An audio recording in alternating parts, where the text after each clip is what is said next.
Пред крајот од судскиот процес за изборни нерегуларности Исмет Гури, функционерот Дуи остана на ставот дека е политички гонет во Титаник 3.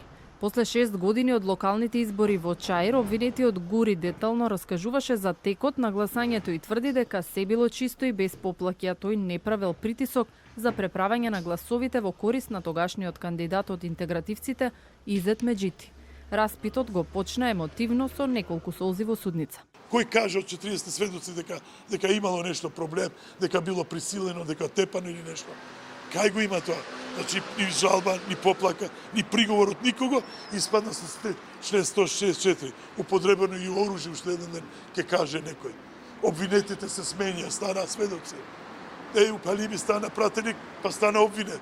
Значи, дефинитивно е политички и нема никакво кривично дело. Неговиот сопартиец и актуелен пратеник Еју Палими останува да ја раскаже својата верзија за едно од наредните рочишта. Во меѓувреме судот ќе ја бара Ресиме Бислимова во Германија за да сведочи, а ако не успее физички ќе ја поврзат да раскаже за настанот преку видеоконференциска врска. Таа е еден од клучните сведоци на СЈО кој во истрага раскажувал за притисоци. Обвинетиот Исмет Гури во канцеларијата која ја користела комисијата во Чаир на првиот кат од општина Чаир му наредил на сведокот ТК, председател на одборот, и го присилил да го преправи записникот за гласање, сумирање и утврдување на резултатите од гласањето од одборот за избирачкото место, при што наместо бројот 231 гласа за политичките партии, бројката е преправена во 281. Значи, јас сум представник на ДУИ. Секретар бев таму, меѓутоа јас сум член на ДУИ.